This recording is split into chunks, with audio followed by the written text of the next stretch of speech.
New York Giants head coach Brian Daboll has hitched his hopes to Jackson Dart, and we're going to break down some of what he said and what he didn't say regarding this decision coming up next on the Locked On Giants podcast.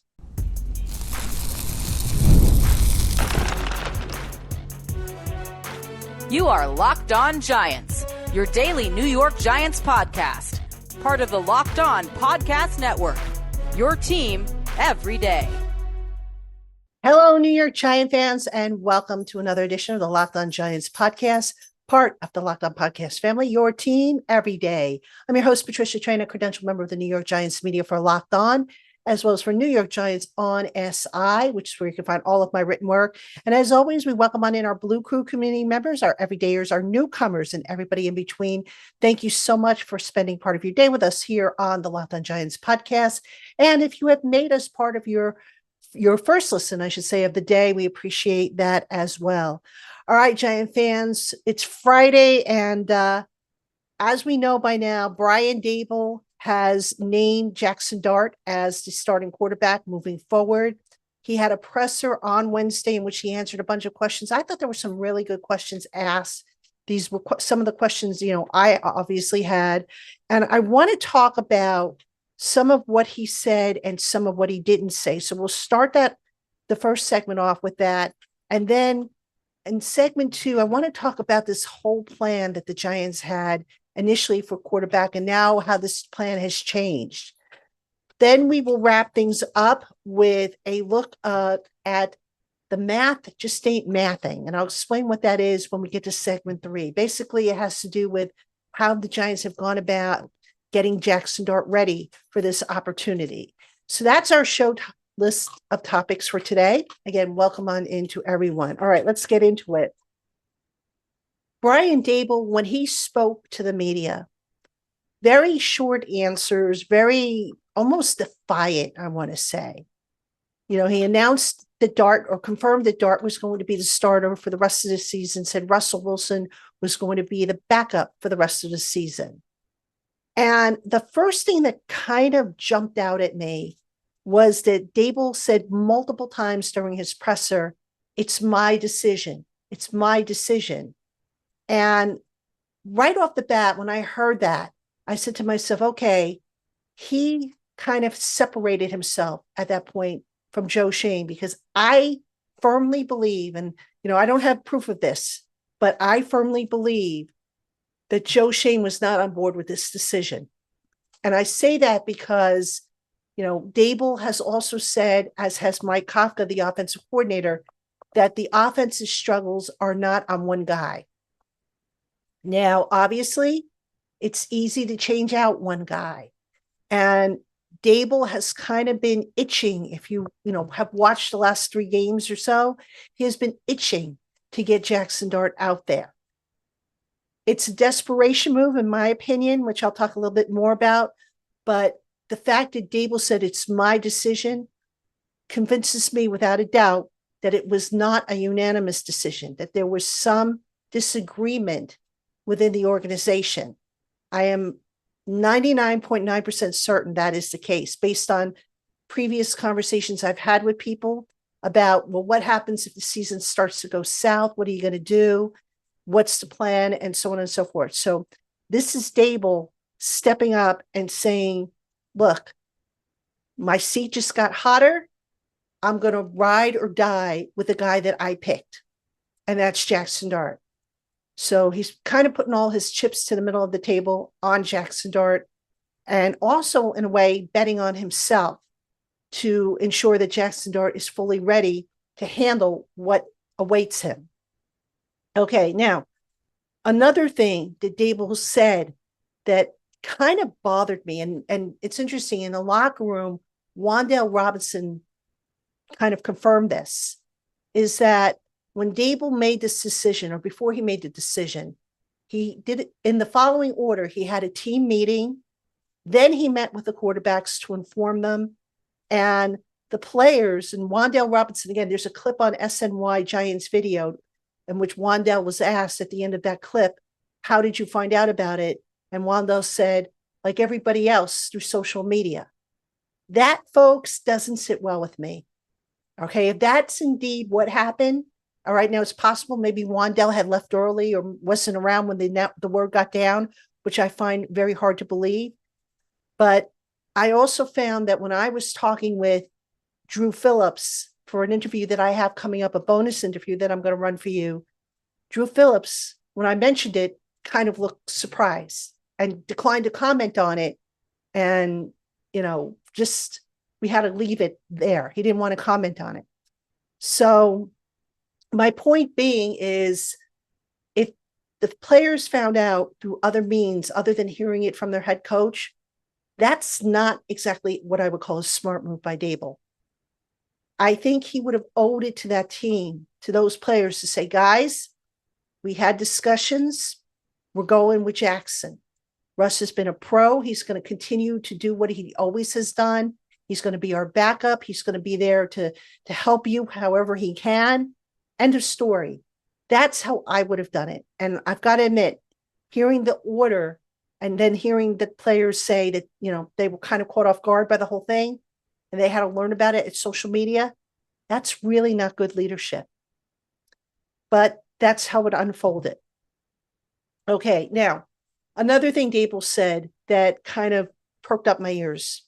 He said, in response to a question, how do you know Jackson is ready? And I've talked about this before on the show. I said that there's no such thing as a test that they can give him where if he scores a certain grade, he's deemed ready. Daboll said that no quarterback is ever really ready to play. The question is, has he done enough to show that you can trust in him? That answer, to me, I'm not crazy about that answer either, because here's why I'm not. And this was like the next revelation that he made. Jackson Dart has primarily worked with the show team or the scout team. Okay. Now, when you're doing that, you're simulating that week's opposing offense. You're not simulating what your offense does. So he went and, did that, didn't get really snaps rather with the starting unit. I think Daboll said week 1 that maybe Dart got 1 snap with the starting unit.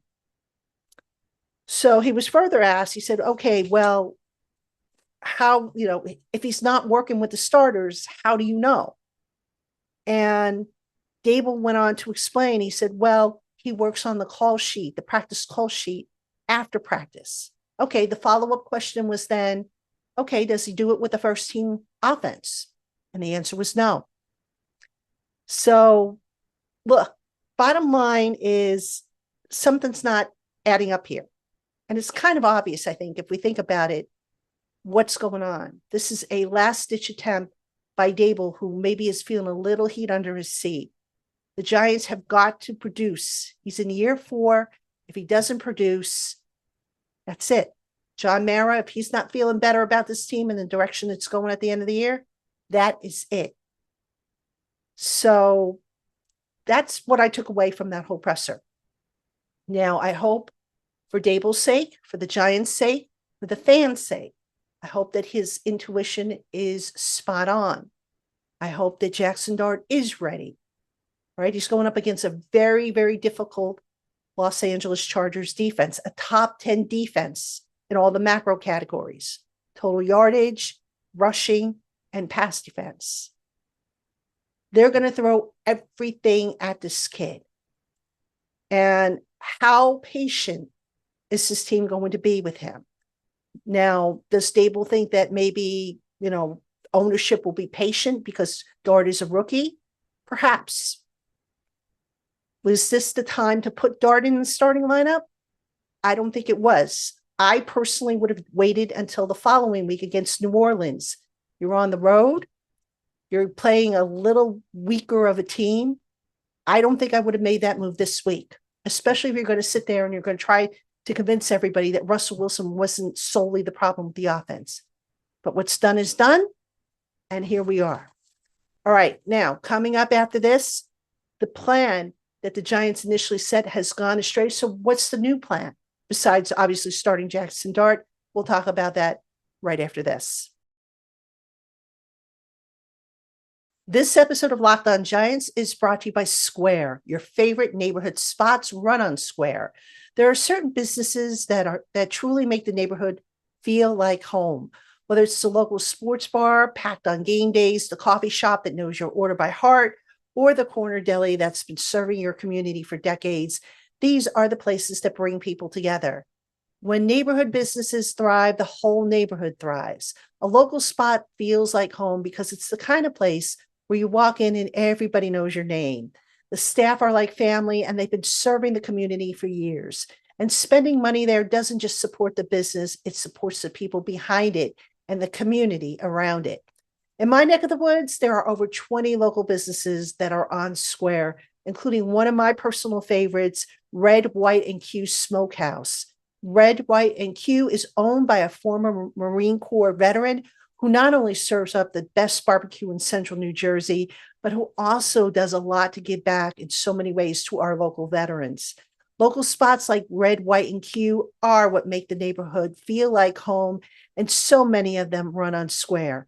Square is a proud partner of more than 4 million neighborhood businesses around the world. You can go to square.com/go/lockedonnfl to learn more. But before you do, please go support your favorite neighborhood spot. You'll be happy you did. Square, see you in the neighborhood. Hey, Giant fans, it's almost the weekend and it's time to look back and crown this week's MVP on Who Delivered, powered by DoorDash. Just like you can win every Saturday with DoorDash Streaks that save you more every time you order, these players delivered when it mattered the most. Let's break it down. For the New York Giants in week 3, was there any question that rookie running back Cam Skattebo delivered in a big way? Despite the loss, the rookie stepped in for an injured Tyrone Tracy Jr., and he not only led the Giants with 60 yards on 10 carries and a touchdown, but his rushing yardage total was the best of any Giants or Chief player last week. Skattebo figures to be the RB1 moving forward while Tracy is out with a shoulder injury. And just like Skattebo delivered for the Giants, DoorDash delivers for you for your Saturdays. With DoorDash Streaks, you save every Saturday you order. Stack it all up all season, and you can save up to $250, including $100 in DoorDash credits. Order this Saturday and keep the streak alive. Fuel your game day only with DoorDash. Terms apply. Promo period ends November 18th. All right, Giant fans, welcome back to Locked On Giants. I'm your host, Patricia Traina. And coming up, I'm going to have a bonus mini episode for you.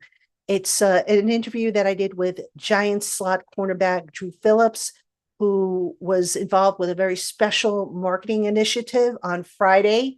Don't want to give it away just yet because it's still kind of embargoed, but we'll tell you all about it when we run the interview. Drew Phillips joined me via Zoom, and we talked a little bit Giants. We talked about the promotion, and I will have that for you on Saturday as a bonus. So do check that out.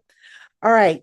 We're talking the quarterback change and Brian Daboll and what was said, what wasn't said. And I want to discuss right now the Giants' plan that they initially had for the quarterback and how now that plan has changed.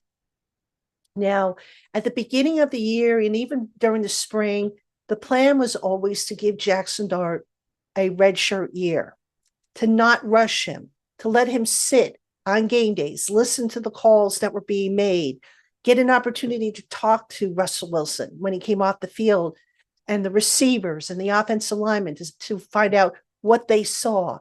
Why did they respond the way that they did? It was supposed to be a learning opportunity. Now, to some, that's like, well, what's the big deal? He did it at, Ole Miss. It's not like he's never played football before. But Ole Miss has that special offense, which is a little bit different than what the Giants run. In addition, at Ole Miss, the competition that Jackson Dart faced on a regular basis, maybe not always NFL ready, if you will. All right. So the NFL, so much more complex, so many more levels. It can take a while for a young quarterback to really grasp it. So again, the plan was, and we were told this on the record, you guys who watched the pressers or read the articles, you saw it. The plan was for Dart to sit. The long-term plan was for Dart to become the starter by next year with Jameis Winston backing him up, because Russell Wilson is only on this roster now for the one season, right? I don't think they're going to bring him back. Now, the plan obviously changed. The Giants started out 0-3. Again, it's not all on Russell Wilson, despite what anybody wants to think. Brian Daboll is feeling the heat. As I told you, I think on a past show, John Mara was not a happy camper with the loss against Dallas. He was not a happy camper with the loss against the Commanders in week 1. He was definitely not a happy camper with the loss against the Chiefs in week 3. So here we are. Dart is now the starter. From a business perspective, that now has fans excited again. All right. So fans are now interested again in the team because everybody wants to see the first round pick, the golden haired rookie who's going to come in on a white steed and save the Giants franchise. Kind of a big load to put on the kid's shoulders, in my opinion. But that's what everybody's excited about. Ideally, they want to keep Jameis Winston on the roster. They did sign him to a 2-year deal to have him eventually back up Jackson Dart. Now, the only reason why that is not happening right now is because I don't think the Giants want to demote Russell Wilson to the emergency quarterback. They have a great deal of respect for Russell Wilson and what he has accomplished in his career. And look, it couldn't have been easy for them to go to him and say, hey, we're benching you and benching you for a rookie. Russell Wilson, like I've said before, when he came to the Giants last year to visit with them about possibly signing, he moved on as soon as he was basically told that you're not going to be the starter. You're going to play if Daniel Jones is not ready. And if he is ready, Daniel Jones is going to be our guy. Russ wanted no part of that. So here we are. Russ has been demoted.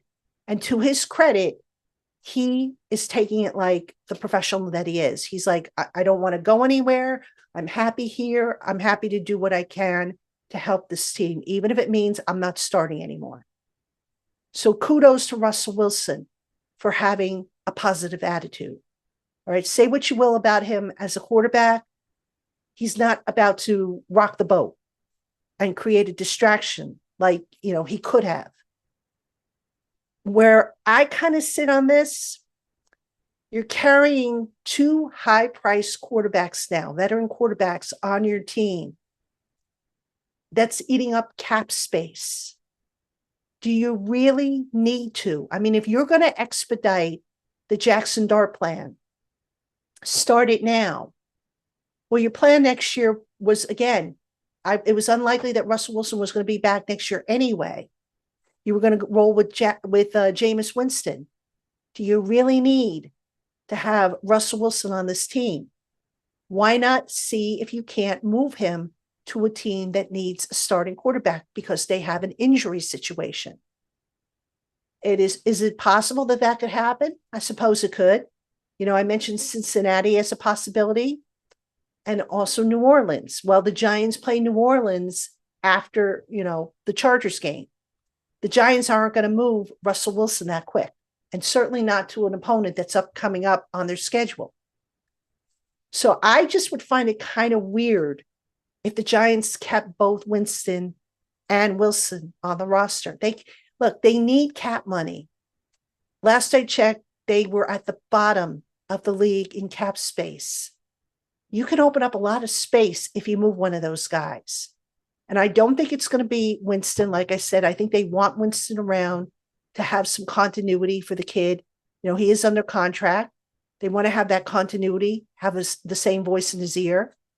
Wilson would make the most sense at this point. But the Giants, they're saying they're not going to trade Russ. Now, maybe they meant they're not going to trade Russ right now. That is always a possibility. Would I be surprised if they do trade Russ closer to the trade deadline? No, I would not. I definitely would not. But I think it's also going to depend on how well Jackson Dart does, because what happens if he flops? What happens if, heaven forbid, he gets injured? Now what do you do? Well, you could go back to Russell Wilson if he's on the roster, or you could just go to Jameis Winston, which was going to be the plan for next year anyway. But it just seems like, again, from a business perspective, to have two high-priced veteran quarterbacks on your roster who are riding the pine, it doesn't make sense. So, again, this was all expedited because the team got off to an 0-3 start. Not all Russell Wilson's fault. I personally think Shane Bowen, the defensive coordinator, his seat should be just as hot as Daboll's. But they made this decision. Daboll's decision. Is it the right one? Only time will tell, folks. I have my doubts about it. I don't mean to sound negative. Look, I think Jackson Dart is going to be a fine quarterback, but and I agree with Daboll, you never really know until a guy is really ready. But here's the other thing with Daboll. Daboll is also gambling on himself, his reputation as a quarterback whisperer, which, to be honest with you, if you think about it, it's kind of taken a little bit of a hit. All right. And I say that because he inherited Daniel Jones. Daniel Jones had that one good year and then did nothing while he was here. Tommy DeVito was, starting for him. And then Tommy DeVito flatlined. Okay. Drew Lock, when he was here, up and down. He never really improved, if you will. Had that one good game, and that was the end of it. The only really good quarterback that I think we could say Daboll had that was consistent was Tyrod Taylor, and they weren't able to keep him. If this is a what have you done for me lately business, when it comes to quarterbacks, Daboll's track record right now, not the greatest. Let's be honest. Will it improve? Can Jackson Dart get it better? I sure hope so, because that'll mean better times for the Giants, better times for everybody. But there's going to be growing pains, and we'll just see how those growing pains pan out. All right, coming up next, some final thoughts on Daboll's decision. So don't go anywhere. Hey, Giant fans, Mazda crafts cars for those who do more than simply move. Mazda delivers confidence with every ride, with more IIHS Top Safety Pick Plus awards than anyone else as of August 2025. You can make everyday drives feel like anything but, from smooth handling to intuitive controls. With all-wheel drive standard in every crossover SUV, you can drive with confidence through almost any season. Like our players, we sweat every detail, because when you make every move count, impossible becomes irrelevant. Mazda, move and be moved. All right, Giant fans, welcome back to Locked On Giants. I'm your host, Patricia Traina, and we have to talk about this. And again, this isn't meant to be negative. I know some of you like to think I'm a negative Nelly, and I'm not. I'm really not. Those of you who think that don't listen to me every day. I mean, I'm probably more optimistic than I should be when it comes to this team. But what we have to talk about is what happens if Jackson Dart proves he is not ready and he struggles. Now, remember, we in the media, we don't get to see practice, the full practices. So I can't sit here and say, oh, Dart is looking good. I can't sit here and say he's struggling, or that some of the issues that he was struggling with back in the summertime, that he's still struggling with them. All right. One of which was, forcing throws into windows that he had no business throwing into, just the second read, the third read, little things like that. We don't get to see that. The coaches do. So we have to kind of depend on what the coaches see and say. But what happens now if, heaven forbid, this doesn't work and it blows up in Daboll's face? I've been asked, would the Giants fire Daboll in midseason? I do not believe that will happen.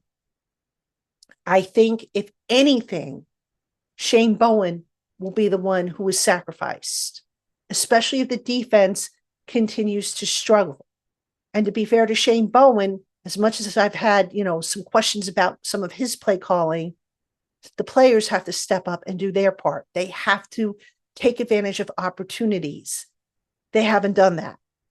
Give the offense a shorter field. Help the kid out now. Give him a shorter field with a turnover. Have the pass rush marry up with the back end of the defense. Right now, the Giants are getting pressure on the quarterback, but what good is it if the defense isn't doing anything with the opportunities, especially balls that are hitting them in the hands? So with Jackson Dart, the hope is he's going to be ready. And, having listened to him, having spoken to him, he's a very confident kid. I don't think much is going to rattle him. I won't quite say his confidence level is on the same as Eli Manning's. Eli had a very quiet but steely type of level of confidence, in which sometimes he didn't even let you know that he was sitting there thinking to himself, yeah, I got this. You doubting me? I got this. I don't sense that with Dart. And I don't mean that in a bad way. Dart is a little bit more of an open book, a little more expressive than Eli was. Dart, the important thing, I think, with this kid is people have to allow him to be Jackson Dart. Don't expect him to be Eli Manning, because there will never be another Eli Manning. He's going to be Jackson Dart, this kid.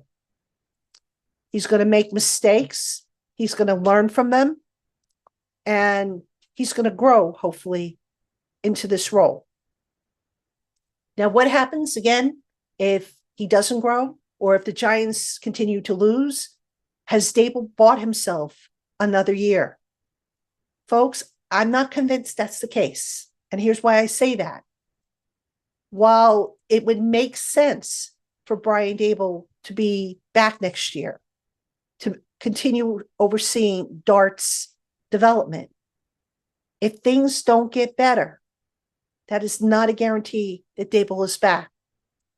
I mentioned it in the first segment that it was his decision alone, and that I got this very strong impression that not everybody involved in the decision was on the same page. But I'll go back again to Daniel Jones and his rookie season. Pat Shurmur made the same move. The Giants started out 0-2. Pat Shurmur at the time was thought to be a quarterback guru. All right. Daniel Jones was put into the game. He was named the starter for the rest of the season. And Shurmur, worked with him to develop him. And Jones showed flashes. But at the end of the day, did that save Pat Shurmur's job when the Giants' record faltered? It did not. If you remember, the following year brought us Joe Judge. So if this is Daboll's thinking, and, he'll say he's making this move in the best interest of the organization.